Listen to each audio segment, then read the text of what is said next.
Guys, welcome in Bhadani classes. तो कैसे हो सब लोग। आज जो हम लोग टॉपिक लेकर आए हैं वो हमारे 8th क्लास का द इंडियन कॉन्स्टिट्यूशन की टॉपिक है। उसका नाम है the key features of Indian constitution. तो ये टॉपिक ही बहुत ही मज़ेदार है भैया, क्योंकि ये टॉपिक जो है वो हमारे पूरे गवर्नमेंट पार्लियामेंट्री सिस्टम से जुड़ा हुआ है। तो हम लोग को बहुत ही आसानी से क्या होगा, समझ में आएगा। ठीक है, तो वीडियो अगर स्टार्ट करनी है मैं, तो उसको स्टार्ट करने से क्या करो भैया, चैनल को सब्सक्राइब कर दो मेरा। ठीक है, वीडियो को लाइक कर देना अगर पसंद आया तो, और साथ ही साथ बेल आइकन को प्रेस करना, ताकि आपको आने वाले सभी के सभी वीडियो आसानी से मिल सके। ठीक है, तो हम लोग आते हैं। तो हमारा जो आज का टॉपिक है वो क्या है, the key features of Indian constitution. अब देखो, हम लोगों ने इंडियन कॉन्स्टिट्यूशन के बारे में देखा था ऑलरेडी कि it was approved, it was ये कब बनकर लागू कब हुआ था, तो 26 जनवरी 1950 को, है ना। लागू तो हो गया था 26 जनवरी 1950 को, but it was approved on 26 नवंबर 1950 है 1949। ये इस दिन को क्या हुआ था, अप्रूव हुआ था। यानी इस दिन आपका मतलब संविधान बनकर क्या हो गया था, तैयार हो गया था। तो बहुत ही जद्दोजहद के बाद क्या हुआ था, हमारे कॉन्स्टिट्यूशन असेंबली के जो मेंबर थे उन्होंने क्या किया था, आपका इंडियन कॉन्स्टिट्यूशन बनाकर क्या किया था, तैयार किया था। अभी तक आपने अगर Indian constitution, making of Indian constitution का टॉपिक नहीं देखे हो, तो सबसे पहले जाकर क्या करो भैया, टॉपिक देखो इंडियन कॉन्स्टिट्यूशन का, कि कैसे हमारे भारत का संविधान बना। तो हम लोग आते हैं सीधा अपने टॉपिक पर। तो हमारा जो आज का टॉपिक है दैट इज की फीचर्स ऑफ इंडियन कॉन्स्टिट्यूशन। तो what do you mean bye की फीचर्स ऑफ इंडियन कॉन्स्टिट्यूशन, आखिर ये मतलब क्या है इंडियन कॉन्स्टिट्यूशन का। अब देखो ध्यान से, इंडियन कॉन्स्टिट्यूशन का हम लोग की फीचर्स के बारे में जान रहे हैं, लेकिन इसको जानने से पहले हम लोगों को एक बात जानना जरूरी है कि ये की फीचर्स का मतलब क्या हुआ इंडियन कॉन्स्टिट्यूशन का। अब देखो, इंडियन कॉन्स्टिट्यूशन जब बन रहा था तो हमारे जो कॉन्स्टिट्यूशन असेंबली थे, हमारे जो बाबा भीमराव अंबेडकर थे, और जो हमारे बहुत ही सारे जो मतलब तुम्हारे 299 जो मेंबर थे कॉन्स्टिट्यूशन असेंबली के, उन लोगों की ये बात दिमाग में पूरी तरह से बैठी हुई थी कि हमें एक ऐसा संविधान बनाना है जिसके आधार पर क्या हो, सुशासन हो, मतलब हमारे देश में किसी प्रकार का कोई भेदभाव ना बचे। तो इसमें क्या हुआ, इसमें टोटल 5 की फीचर्स हैं हमारे इंडियन कॉन्स्टिट्यूशन के। तो उनका नाम क्या है, सबसे पहला the first one is federalism.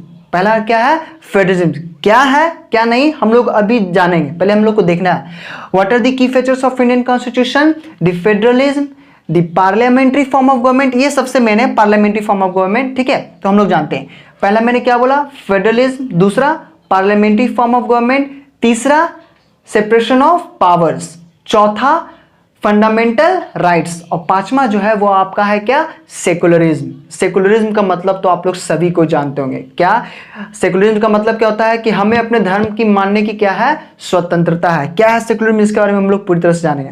तो सबसे पहले आता है हमारा फेडरलिज्म। ठीक है, तो सबसे पहले हम लोग देखते हैं, स्टार्ट करते हैं क्या, फेडरलिज्म से, कि what does a federalism mean. तो चलिए आइए हम लोग उस पर क्या करते हैं, ध्यान देते हैं। ठीक है, आइए। तो हम लोग यहां से देखेंगे क्या, फेडरलिज्म। तो फेडरलिज्म का मतलब क्या होता है, सबसे पहले it is a form of government या it is a type of government in which the power is divided between the national government and others. मैंने क्या बोला कि when power is divided between the, मैंने क्या बोला कि जब पावर को क्या कर दिया जाता है, डिवाइड किया जाता है। कैसे डिवाइड किया जाता है, between the national government and others. अब भैया नेशनल गवर्नमेंट से तो तुम लोग समझ गए होगे, that is central government, that is क्या, central government. But what do you mean by others, लेकिन यहां पर अदर्स का मतलब क्या होता है, others that refers to a, क्या मालूम है, अदर्स का मतलब क्या होता है, state government, local state government, these are the others government, है ना।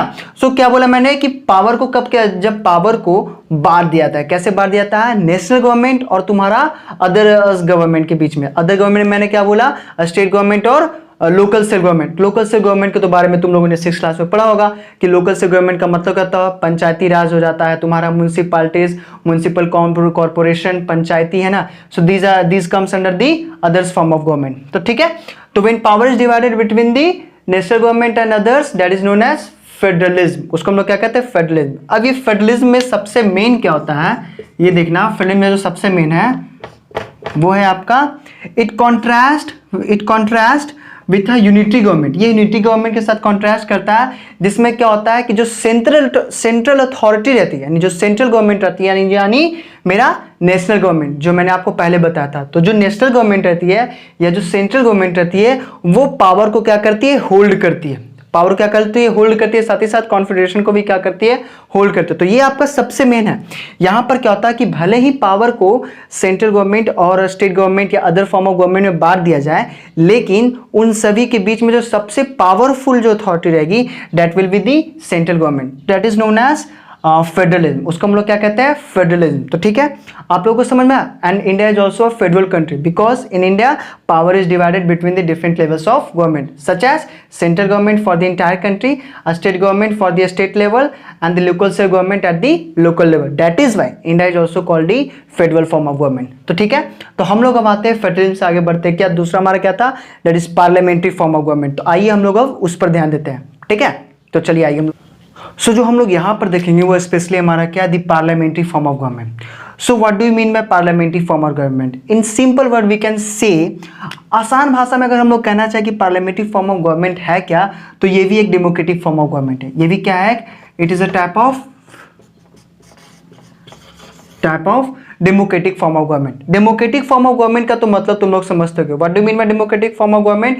इन which rulers are elected by the people, जिसमें शासक जो है वो जनता के द्वारा चुना जाता है, इसलिए हम लोग उसे लोकतंत्र की सरकार कहते हैं। तो जो हमारा पार्लियामेंट्री फॉर्म ऑफ गवर्नमेंट है, it is also democratic form of government in means this is elected by the people. ठीक है, तो इसमें क्या होता है कि जो डेमोक्रेटिक फॉर्म ऑफ गवर्नमेंट हम लोग इसलिए कहते हैं कि जो पार्टी है, पार्टी हम लोग सिंपल कोई भी पॉलिटिकल पार्टी कहो या फिर कोलिजन पार्टी कहो, जो अलायंस पार्टी जो मिलकर सरकार बनाते हैं वो कहो, है ना, कि जो पार्टी है विद द ग्रेटेस्ट रिप्रेजेंटेशन, ये मेन है तुम्हारा क्या, ग्रेटेस्ट रिप्रेजेंटेशन, जिनका रिप्रेजेंटेशन ज़्यादा है। यानी अगर एक अगर कोई बीजेपी है तो अगर उसकी पॉलिटिकल पार्टी ज़्यादा है या फिर और वो किसी के साथ अलायंस बनाकर अगर रिप्रेजेंटेशन उसका ज़्यादा है, तो वो क्या करती है, पार्लियामेंट में, तुम्हारा पार्लियामेंट में क्या करती है, अपना गवर्नमेंट बनाती है, यानी अपनी सरकार बनाती है। तो मैंने क्या बोला कि पार्लियामेंट्री फॉर्म ऑफ गवर्नमेंट का मतलब क्या होता है, this is the democratic form of government in which rulers are elected by दी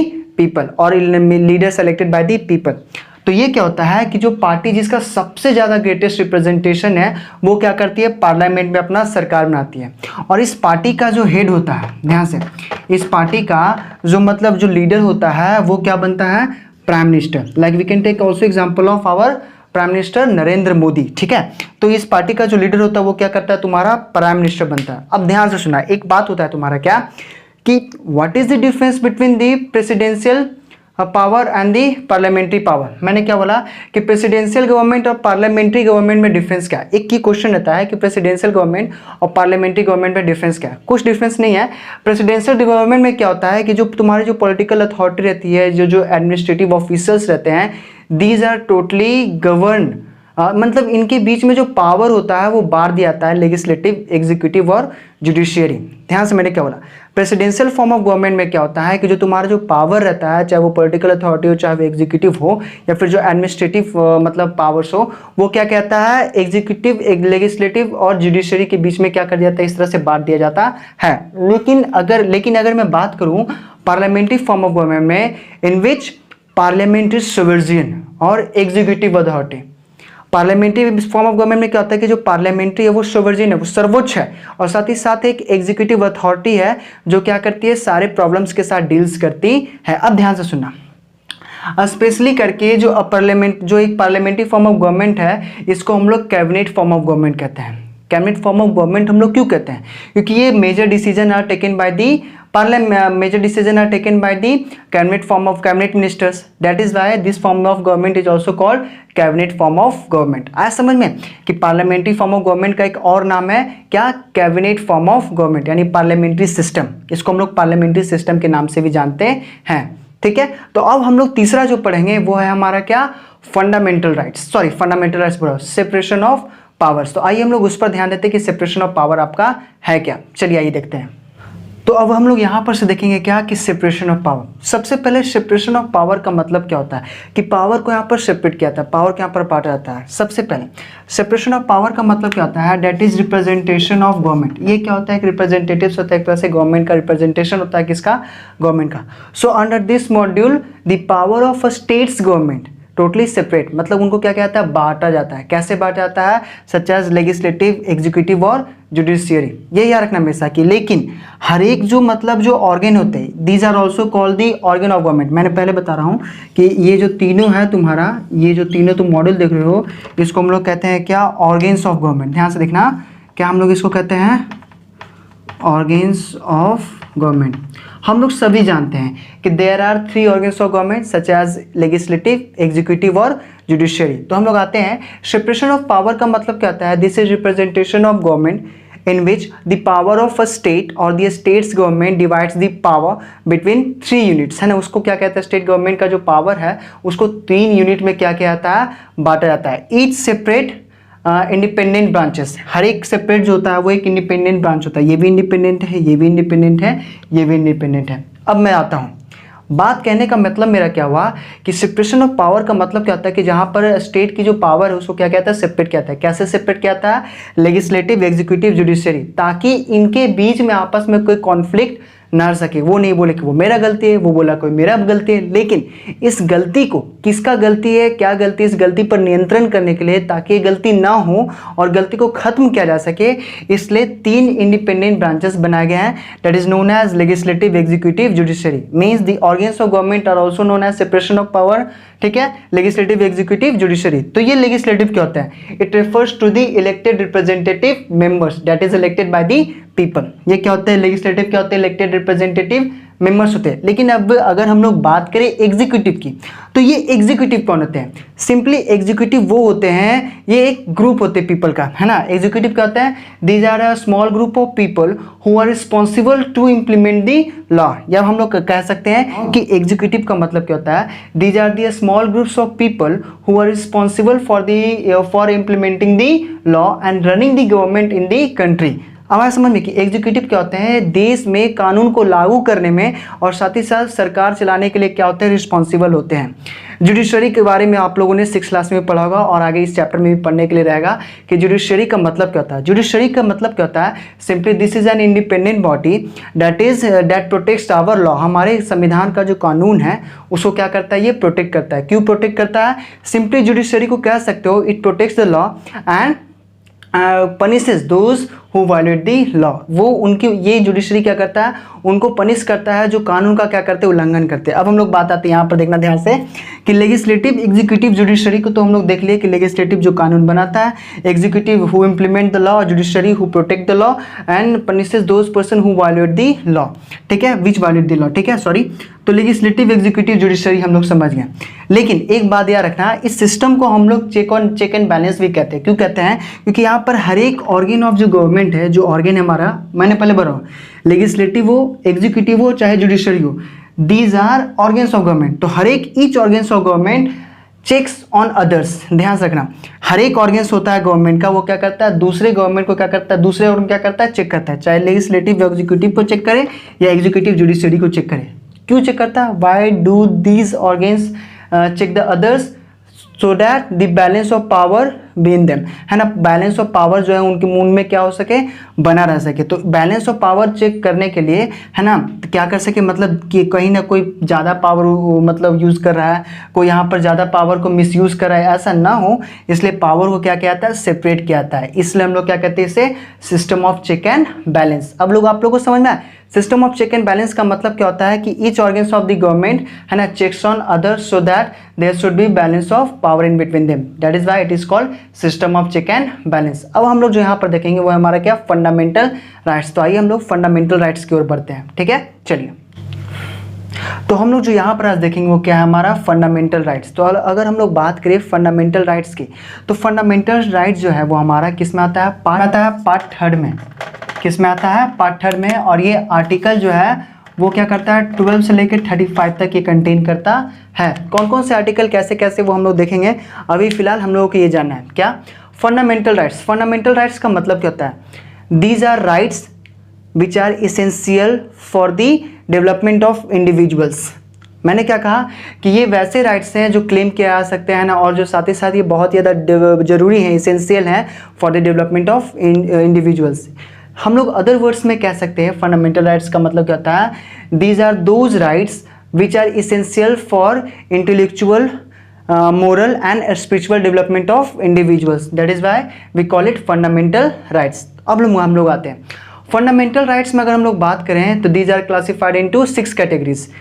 पहले जो शुरुआत में जो था वो 7 थे, राइट टू प्रॉपर्टी था, लेकिन राइट टू प्रॉपर्टी को हटा दिया गया। अभी कितने हैं? 6। कौन कौन है? सबसे पहला राइट टू इक्वलिटी, दूसरा राइट टू फ्रीडम, तीसरा राइट अगेंस्ट एक्सप्लॉयटेशन, चौथा right of freedom of religion, पांचवा जो है वो है तुम्हारा कल्चरल एजुकेशनल राइट्स, छठा जो है वो तुम्हारा क्या है? Right to constitutional remedies. ठीक है, तो हम लोग बात करते हैं कि जैसा कि हम लोग जानते हैं 12 to 35, तो 12 में हमारा फंडामेंटल राइट्स का डेफिनेशन है जो ऑलरेडी मैंने बता दिया है। 13 में इसका मतलब डायरेक्शन कंटेन करता है। तो फंडामेंटल राइट्स में इक्वलिटी में अगर आते हैं तो इक्वलिटी में क्या होता है? इक्वलिटी जो है ये आर्टिकल 14 to 18 क्या करता है? कंटेन करता है। आर्टिकल 14 to 18 में क्या आता है? इक्वलिटी आता है। फिर आर्टिकल 19 to 21 में जो है 19 to 21 में जो है वो तुम्हारा क्या आता है? राइट टू फ्रीडम आता है। राइट अगेंस्ट एक्सप्लॉयटेशन आता है आर्टिकल 22 to 20 ये 23 and 24, मैं गलत बोला थोड़ा सा, इसके लिए सॉरी। आर्टिकल 14 to 18 में राइट टू इक्वलिटी आता है। आर्टिकल 90 to 22 तक क्या आता है? राइट टू फ्रीडम आता है। आर्टिकल 23, ये 23 and 24 ये 2 आर्टिकल हैं जो तुम्हारी केस में आते हैं राइट अगेंस्ट एक्सप्लॉयटेशन में। और अगर मैं बात करूँ अभी तो right to freedom of religion में इसमें आर्टिकल 25 to 28 आते हैं। 25 से 28 तक आर्टिकल जो है वो right to freedom of religion का है। और कल्चर एंड एजुकेशनल राइट्स में क्या होता है? आर्टिकल 29 to 31, आर्टिकल 29 to 31 जो है वो तुम्हारे किस में आते हैं? कल्चरल एजुकेशनल राइट्स में। राइट टू कॉन्स्टिट्यूशनल रेमेडीज की मैं अगर बात करूं तो ये आर्टिकल 32 to 35, यानी ये जो कॉन्स्टिट्यूशनल रेमेडी है आर्टिकल 32 to 35। तो ये आपके क्या है? 6 कैटेगरी है जो आपके फंडामेंटल राइट्स में आते हैं। अब हम लोग जो चौथा देखेंगे, the fourth one, that is secularism. क्या है वो आपका? सेकुलरिज्म। तो हम लोग देखते हैं सेकुलरिज्म क्या है, तो आइए हम लोग उस पर बढ़ते हैं। सो हम लोग यहाँ पर जो देखेंगे अब हमारा क्या है? सेकुलरिज्म। सबसे पहले हम लोगों को जानना चाहिए क्या कि सेकुलरिज्म का मतलब क्या होता है। मैंने सिंपल में लिखा है क्या कि सेकुलरिज्म का मतलब क्या होता है? When a state doesn't have any official religion और does not promote any type of religion, that is known as secular state. Secularism का मतलब क्या होता है कि सभी जो देश के जो नागरिक हैं वो अपने अनुसार अपने धर्म को क्या कर सकते हैं? मान सकते हैं। यानी वहां पर right to freedom of religion होना चाहिए। हम लोगों ने अभी फंडामेंटल राइट्स में पढ़ा, यानी every citizen can practice their religion in their own way, that is known as right to freedom of religion, जिसे हम लोग कहते हैं क्या? अपने धर्म को मानने की स्वतंत्रता। सेकुलरिज्म को हिंदी में कहते हैं धर्मनिरपेक्षता। Our India is also called a secular country. Why does India called a secular country? Because India does not have any official religion. वो ऑफिशियल रीजन इंडिया का कुछ भी नहीं है, क्योंकि हमारे देश में लगभग 8 धर्म के लोग क्या करते हैं? निवास करते हैं और सभी अपने धर्म को अपने तरीके से मानते हैं। इसलिए यहाँ पर सभी नागरिकों को पूरी स्वतंत्रता है अपने धर्म को मानने की, इसलिए भारत को सेकुलर स्टेट कहा जाता है। अब आप लोगों को समझ में आ गया होगा कि सेकुलरिज्म का मतलब क्या होता है। सेकुलरिज्म का मतलब क्या होता है? When the country doesn't have any official religion, जब कंट्री के पास किसी प्रकार का ऑफिशियल रिलीजन नहीं होता है, यानी और वो ना ही तो प्रमोट करता है किसी भी रिलीजन को, उसे हम लोग क्या कहते हैं? सेकुलरिज्म। क्या कहते हैं? सेकुलरिज्म। जैसे पाकिस्तान को हम लोग सेकुलरिज्म नहीं कह सकते हैं, क्यों? क्योंकि पाकिस्तान एक इस्लामिक कंट्री है, अफगानिस्तान एक इस्लामिक कंट्री, दुबई एक इस्लामिक कंट्री है, ठीक है। तो इस तरीके से क्यों? क्योंकि इनका एक ऑफिशियल रीजन है, वो क्या है तुम्हारा? इस्लाम, ठीक है। लेकिन हमारे अगर इंडिया की बात की जाए, our India doesn't have any official reason, that is why India is called a secular state, इसलिए हम लोग सेकुलर स्टेट कहते हैं। तो सेकुलरिज्म का मतलब आगे समझ में क्या होता है? सेकुलरिज्म का मतलब कि when a state doesn't have any official religion, that is known as secularism, यानी हर एक नागरिक को अपने धर्म मानने की क्या है? स्वतंत्रता है। तो वो आपका क्या होता है? सेकुलरिज्म। तो आप लोगों को समझ में आ गया सेकुलरिज्म का मतलब क्या होता है। तो भैया वीडियो तो खत्म हो गया, लेकिन जाते जाते क्या कर देना? वीडियो को लाइक कर देना, और अभी तक अगर चैनल को सब्सक्राइब नहीं किया तो चैनल को सब्सक्राइब कर देना। देख ही रहे हो कितना पसीना बह रहा है, ठीक है, गर्मी का टाइम है। और साथ ही साथ क्या करना? तुम कमेंट करना अगर किसी भी टॉपिक में दिक्कत हो। मैं स्पेशली एक वीडियो लेकर आऊँगा फंडामेंटल राइट्स का। तो ये टॉपिक जो है आपका मेकिंग ऑफ इंडियन कॉन्स्टिट्यूशन, जो इंडियन कॉन्स्टिट्यूशन का जो चैप्टर है वो आपका क्या हुआ? खत्म हुआ। हम लोग अगले चैप्टर में फिर क्या करेंगे? मुलाकात करेंगे। तब तक जय हिंद और जय भारत। आज जाइए आराम से सो जाइए। Good night.